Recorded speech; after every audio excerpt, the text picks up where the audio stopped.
y'all, happy Friday. Okay, free coaching Friday is today. It's Friday, yay. The weather is not so great.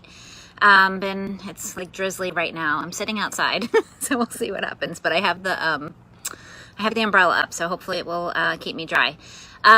So I wanted to talk about migraines today because I posted about my having one a couple days ago. Started 2 days ago, and hey Tanya, and it was funny because the migraines that I used to have, if you don't already know, I have multiple sclerosis. I've had it for 20 years, and the migraines would present themselves kind of with like a visual aura where I would have like wavy lines. It's like black and white lines, and my peripheral vision would be gone. And that would last for about 30 minutes, and then it would go right into the migraine with the headache and the fatigue and like just the debilitating part. Not that the aura isn't debilitating, but now I'm finding it's different. I'm finding that I'll wake up in the morning with one, and it will last like 3 days, which is not fun. They're not fun, period, but I find that I'm getting them more. And the one thing that I do have to say, and I have gone off course a little bit with my eating, and I started adding in dairy. And I know that I shouldn't, and it's kind of ironic because I know I've had at least 2 migraines this summer, and because I know that my body doesn't respond well to dairy. So this isn't, this does not apply to everybody. My best friend who has chronic migraine, she does have some kind of issue with dairy, but she has chronic migraines. So whether she, removes it from her diet or not, it's still, the migraines are still presenting themselves pretty much on the daily. Not fun. It's horrible. But, everybody's different. And I find for me, that is causing issue. I have a little entertainment. 16-year-old just came back. But I'm just finding that that's my issue. So it's interesting to see. I mean, okay. And I also will say with autoimmune, my father had autoimmune disease. He had antiphospholipid syndrome. I'm sure you never heard of that. Say that 3 times fast. But he used to get migraines pretty regularly, and they were like beyond debilitating to him, like to the point where he would just be bedbound for like 2 to 3 days, like just could not function. It was awful. So I pray that doesn't happen to me. Although I do credit the fact that I'm really on top of my eating and everything else, so that I can prevent that from happening. But they say it's 75% genetic. They say if you as a parent have migraines, that, there's a 75% chance that your kids are going to suffer with them, which really kind of sucks. So just putting that out there. There are things that we can do. So just to get into this a little bit, so the triggers being stress, and I know that I kind of bring on stress to myself, but don't we all? We overthink everything. So that definitely contributes to it. They say alcohol consumption does. I'm really not a big drinker. Maybe I'll have a glass here or there a couple times during the month on a weekend. So it's not like I will have a drink and then the next day go into a chronic migraine situation. It's just kind of random. It also can be triggered by changes in your sleep habits, routines, medications that you go on. Hormonal changes have a lot to do with it. And then, of course, specific foods. And that's, a whole thing. And I had already said, if you have chronic migraine, it's a totally different animal. I'm not getting into that because it's a very complex thing, and there's just so much unknown about it. Hey, Terrence, thanks for joining again. So it's funny because they say the weather is a big thing, and I was researching this a bit, and there was a study done back in like 2015, and they said that up to half the people in the study that were living with migraines say that they feel it with the weather changes, and especially with the warm weather. So it's interesting to me that I've had 2 this summer, and both when it was really crazy hot, humid. And with having MS, of course, the hot weather does affect me. Thankfully, not like most people. I do pretty well with it considering. So hugely thankful for that, because summer is my favorite month, and I love, being at the beach and everything else, but I also know what my limits are. And I've definitely been indoors more this summer, I think, than ever before, because I am getting a little more sensitive to it. But it's, you know, the barometric pressure has to do with the migraines, and the high temperature, the humidity, and then just other chemicals that we're being exposed to in our diets, which we have to be really careful.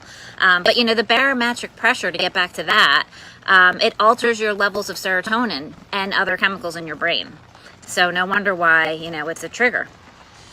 For foods, you know, I talk about this all the time, but processed foods, they have so many different additives in them that they do cause problems. So you just have to really be careful with anything that has food additives, food colorings, and most of the processed foods out there just have, you know, crap ingredients like you know, it's a Franken food, they call it, because it's not real food. Other trigger foods, caffeine, sadly chocolate, yes, I know, it's unfortunate. Aspartame, and then nuts can be an issue for some people, and then other common foods like eggs, tomatoes, onions, which is just harsh because, I mean, everything I cook is with onions.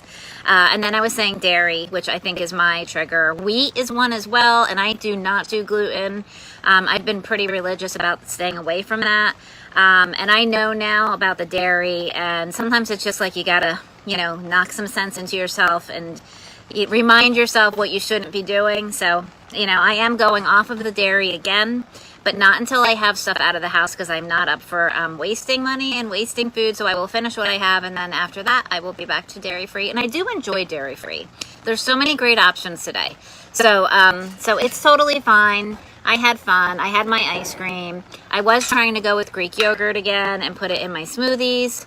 But it is kind of funny. I don't like it as much anymore. I like the coconut milk now, and I like the coconut cream. So it's funny how your taste changed. So I'm totally fine with it. And I also like my dairy alternative ice cream. So recommended foods to eat. So to be on the positive, you want to do whole foods, whole natural foods. So all your veggies, your fruits, your nuts, your seeds. And then, you know, with your meats, you know, keeping it lean, I definitely recommend doing organic meats, wild caught fish. You know, if you're going to do, you know, red meat, I would just really limit it.